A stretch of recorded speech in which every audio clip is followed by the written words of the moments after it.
मेरी जिम्मेदारी है कि मैं इस किस्म के मंचों से जब मेरी आवाज धीरे पड़ने लगे, उससे पहले 1 करोड़ विष्णु शंकर, 1 करोड़ जीडी बख्शी, 1 करोड़ आरएसएन सिंह, सुशील पंडित, अंकुर शर्मा इस समाज में पैदा करें।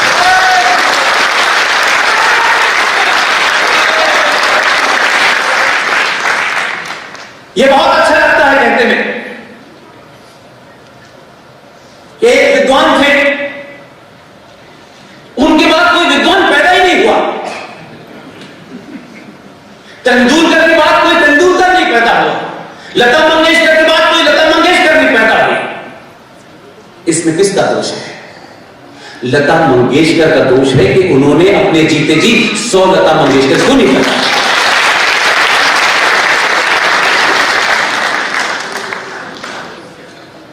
यहां यह भी कहा गया, टॉलरेंस की बात बताई गई। हम शब्दों को अपने मन मुताबिक न समझें।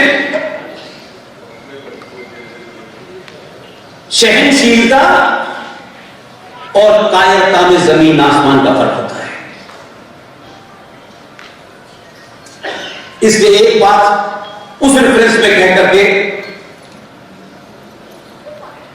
एक मां जो दुनिया की सबसे बड़ी सच्चाई है, उसमें कोई डिबेट नहीं हो सकती। उसे एक शब्द में अगर आप, एक वर्ड में अगर आप परिभाषित करें तो दुनिया की सबसे बड़ी सच्चाई है मां। और वो जो मां, जब बच्चा आंखें खोल के थोड़ा देखने लगता है, जिस भी पुरुष की तरफ उंगली उठा के कह देती है ये तेरा बाप है, बच्चा कभी प्रमाण पत्र नहीं मांगता। इसे विश्वास, इसका एक संदर्भ है। जिस भारत माता की जय के हम नारे लगाते हैं, जिसे आप कहते हैं ये 15 अगस्त 1947 को आजाद हुई, लाखों 11 से 20 लाख लोगों के हत्या के बाद ये 15 अगस्त 1947 आपको देखने को मिली। उस लहूलुहान भारत माता के सीने पर कुछ दलाल और चाटुकार बैठ गए। जब वो मां ये बताना चाहती थी कि तुम्हारा असली पिता कौन है, उन्होंने शोर मचा के कहा नहीं नहीं नहीं, ये नहीं है, ये है चरखे वाला।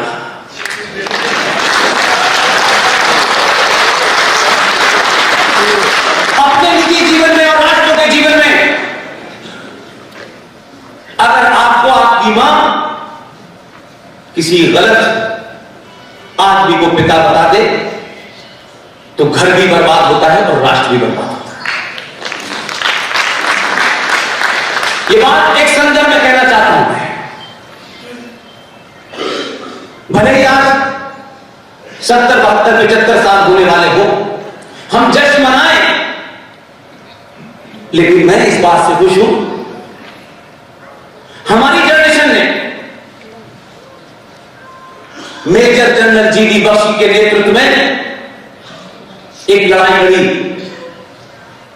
हम उसके बहुत छोटे से सिपाही भी नहीं कह सकते।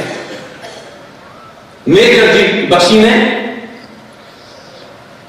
सुभाष चंद्र बोस के बारे में जो कुछ भी सत्ताओं ने अपने स्वार्थ में छुपा के रखा था, सरकारों को बाध्य किया, उन डॉक्यूमेंट को डीक्लासिफाई किया, और उन डॉक्यूमेंट को डीक्लासिफाई करने के बाद आपको पता चला कि असली बात तो इस देश का सुभाष चंद्र बोस है।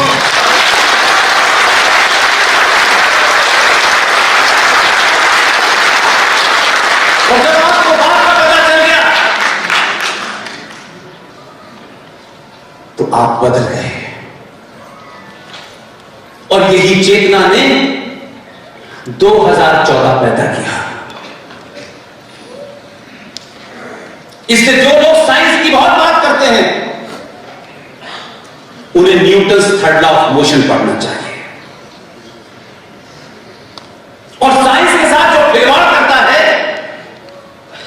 वो 1400 साल पहले ऊंट की पीठ पे खड़े होकर खजूरी तोड़ते बस।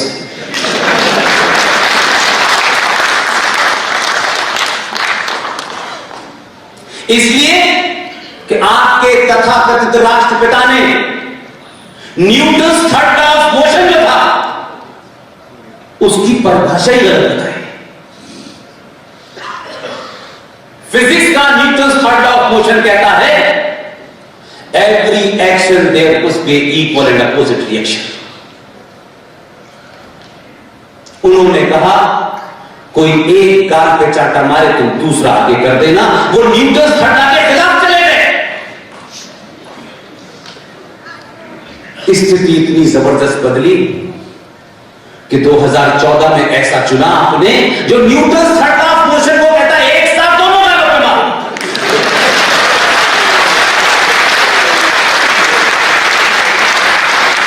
और कितनी ताकत से मारे उतनी ताकत से ही देना, यही सही Newton third law of motion की डेफिनेशन। इसलिए मेरा सिर्फ इस बात से कभी मत घबराइएगा कि हमारा डीएनए क्या है। डीएनए की चिंता मत कीजिए। अर्जुन भी कर रहा था, लेकिन जब उसने बाण उठाया तो अपनों का ही नाश किया कि वो अधर्म के साथ खड़े थे। कृष्ण के भी कई रूप हैं, भगवान राम के भी कई रूप हैं, लेकिन भगवान राम का जो एक रूप है जो मैं देखता हूं पार्कों में, बड़े बड़े पंडालों में, भावनाओं से भरे हुए, ऐसी कथा भगवान राम जंगल से जा रहे थे, उनके पैर में कांटा लगा और मां सीता ने उसको निकाला। ऐसे लग रहा है जैसे दूरदर्शन का ये दायरे में लेकर आपने एक भाव को इतना भावनात्मक बना दिया कि चाहे कृष्ण हो चाहे राम हो, उनका एक पक्ष भावनात्मक तौर से आपने इतना बयान किया कि आप सिर्फ समझने लगे कि यही भगवान राम है। इसलिए मैंने कहा कि पवन गुरु होना इस देश में जरूरी है गुरु घंटालों से ज्यादा। उनकी भाषा, उनके तर्क से आपको समझ में आया होगा कि असली गुरु यही है। भगवान राम का वो पक्ष नहीं बताते कि जब वो समुद्र से कह रहे थे कि रास्ता दो, तो उसने कहा नहीं दूंगा। जब उन्होंने तीर कमान उठाया तो नतमस्तक होकर बोला जल्दी बताइए। इसीलिए कृष्ण जी का भी एक रूप है जिसे हमारी मां और बहनों को, वो माखन खाते थे, वो चोरी करते थे, वो गोपियों के साथ खेलते थे, वो बांसुरी बजाते थे। यानी कृष्ण जन्माष्टमी में उन्हें सजाया भी ऐसे जाता है कि इसके अलावा कुछ है नहीं। किसी मंदिर में बांसुरी के अलावा सुदर्शन चक्र नहीं दिखाया जाता। ये वही कृष्ण है जो बांसुरी बजाता है, समय आने पे सुदर्शन चक्र भी चलाता है। आपके आइडिया गलत थे। आपने अपने इतिहास में झूठे और मक्कार लोगों को पढ़ा। इसके 70 साल में इस देश को जहां जाना चाहिए था वो नहीं गया, और इस देश के बहुसंख्यक समाज को धीरे धीरे हर तरीके से एक कायर समाज बना दिया जाए, एक डरपोक समाज बना दिया जाए, इसकी चौतरफा कोशिश की गई। और आपसे बार बार कहा नहीं, आप चिंता न करें, हम हैं, हम सब कुछ आपके लिए करेंगे। आपकी स्थिति ये कर दी है।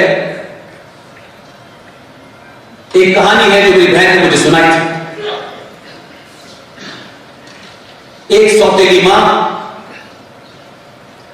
अपने सौतेले बच्चे को गोद में खिलाती थी।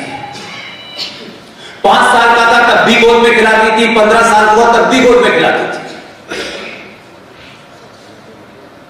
पूरे कॉलोनी और मोहल्ले की महिलाओं ने बड़ा ताज्जुब किया कि ये अजीब मां